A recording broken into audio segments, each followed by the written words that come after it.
Welcome to Sculpture Studios. Today you're joining us for a...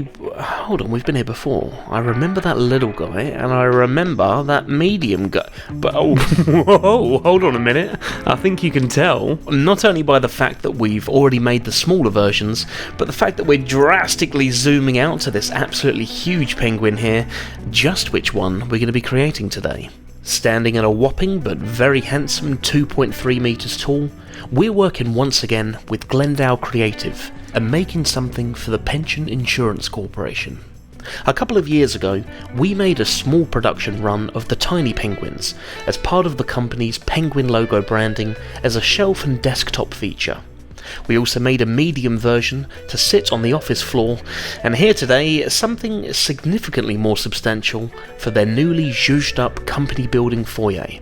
Very much in keeping with the original miniature penguins, which were 3D printed from a file that the client provided, so there was absolutely no interpretation or chance of the design not meeting the client's expectations. The larger Big Brother here has now been CNC cut from exactly the same file. From this master pattern, we're going to be creating a waste mould in order to achieve a single cast. Sometimes a mould is a little overkill for a project where we're only going to be creating one piece, but it does ensure that the final outcome is a true representation of the form. It also enables us to get a big head start on the overall quality of finish, as a blanket coat of glass fibre requires a significant amount of work, and if you're aiming for effectively a car body finish, a mould will sort of get you 80% of the way there, assuming that your master pattern is relatively smooth to begin with. In this instance, even though this has been accurately cut by machine, it still requires a lot of cleaning up and surface prep. With smoothness very much in mind, we're going over the polystyrene form with a water-based plaster filler, which can easily be sanded back to lose that polystyrene bead texturing. As you can see, the wings are being moulded and cast separately, as these will be easier to work on away from the main body and joined later on in the process.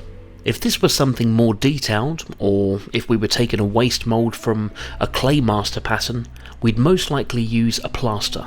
But for a large smooth form like this, we're creating a lightweight waste mould from glass fibre. The mould's going to be made in several pieces to ensure that we can get the mould off of the shape once it's been cast. This does mean that there'll be visible split lines on the outside of the cast, but these will be cleaned up later.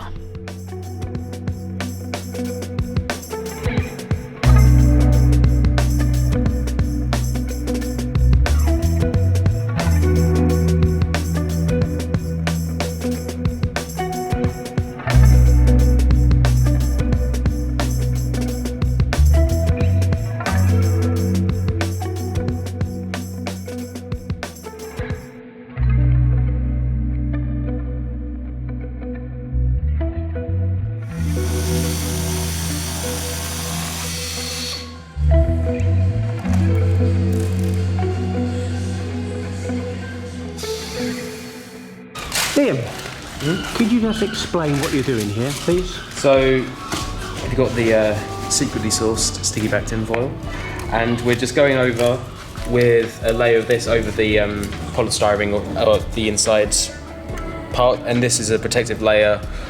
So when we go over with the resin for the mould, it doesn't burn through. It's just a protective layer, so covering all of it, make sure there's no gaps, so nothing can get through. So we put it on, burnish it so it's nice and flat, as smooth as possible, so it requires less rubbing down later. And just make sure everything's covered, and then we can go on with gel and then fiberglass. Thank you very much, sir.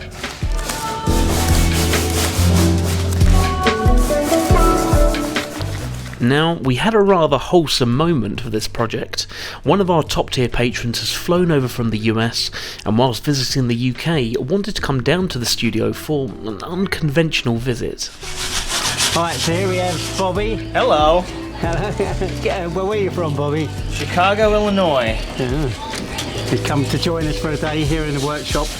Thank you very much, Bobby, for doing this. Thank you. Here we are. What was most interesting was that Bobby here didn't want any special treatment, no day's wages, no one-to-one tuition, but simply wanted to spend a day in our space, joining in on whatever we happened to have on project-wise at the time, just to say that he's worked at the studio that he spent the last few years watching online. It was a very much appreciated visit, so thank you very much, Bobby, for not only the support as one of our patrons, but for the company and compliment of coming to see us, your help on the project, and of course, the American cookies, which very much go a long way in our book.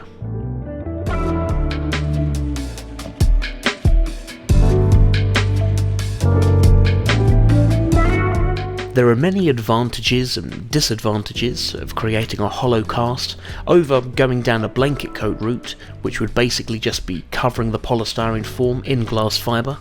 I suppose you could say that a disadvantage of creating a cast is that you need to get inside the cast to join it together. Here we're creating a trapdoor so that we can gain access to the inside to join the head, the wings and the feet to the body, and we can then bolt on and completely seal the trapdoor from the outside. On the other hand, a hollow cast with a trapdoor does mean that you gain access to the inside to install some proper metalwork or fixings.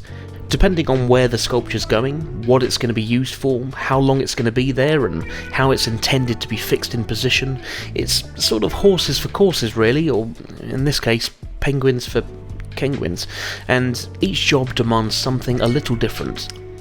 I suppose it doesn't really make much difference to everyone watching on YouTube at home, as the project video here sort of smoothly breezes through each process, but the overall chosen height of the penguin played a big part in how the base was going to be created. From the right to left slideshow at the start of the video, you saw numerous different sizes of penguin in different colours that we were essentially suggesting, or in some cases recommending, to the client. As you increase the height of the penguin, the overall width and depth pro rata increases also, by which the base is supposed to be slightly wider than the wings. Therefore, the taller the penguin, the wider and, ideally, thicker the base needs to be. We worked out that if the penguin were standing at something like 2 or 2.1 metres tall, we could create a wide enough base from a thick 4-foot wide board. This would provide the sculpture with enough ground level weight, all as one complete sheet. Unfortunately, luck wasn't quite on our side here, as the final decision was to bring this just above this height at the 2.3 metre mark, and although visually and sculpturally this results in a more impressive larger piece, from a construction point of view this now increases the width of the penguin itself to over 4 foot in total wing to wing. This means we now needed to create the base in not one section, but 4 sections. We cut 4 semicircular pieces, joined the top 2 so that the break line was perpendicular to the bottom 2, glued and excessively screwed everything together to create a base that was not only wide and thick enough, but strong enough for transport, manoeuvring into position, and ultimately holding the penguin upright and in place when bolted on top. It's easy enough to say, simply cut out a circular base, or we're just going to make the whole thing 20 centimetres taller, but it's going through details like these properly at the start of the process that allow us to predict any problems, any changes in process, what will and won't work, and so that we can properly provide the client with accurate costings and options before going ahead with the project. With everything now joined, filled and sanded again and again, prime painted, top coated in a 2K car body paint, in the chosen golden yellow company RAW colour, it's time to invite our client Steve Toll from Glendale Creative down to the studio. Here he has the opportunity to take a look at the final form before moving day. And it's at this point, he tells us, we should have been making a zebra. Off to London now, to Ropemaker Street, just a short walk away from Liverpool Street Station.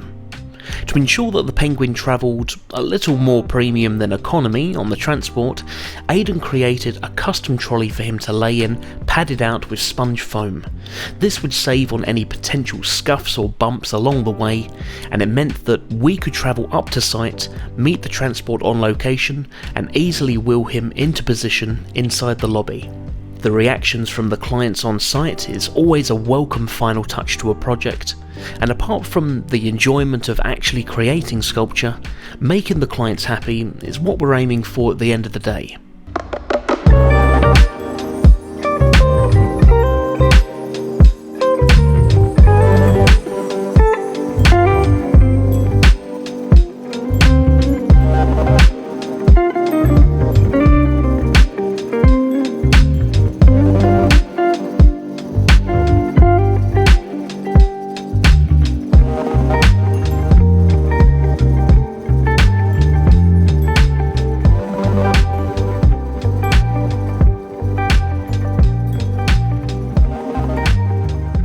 Now sitting proudly in position, at number 22 there's now a new nosy neighbour peeking out of the window.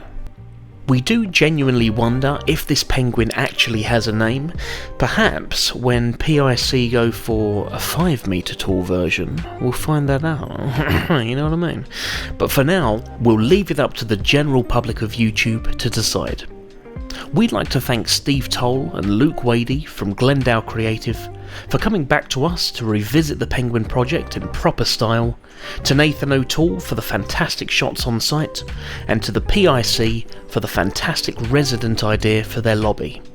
We love hearing what you guys at home think of our projects and our channel, so please feel free to drop a comment below, and by all means subscribe and hit the notification bell to keep up to date on our latest videos.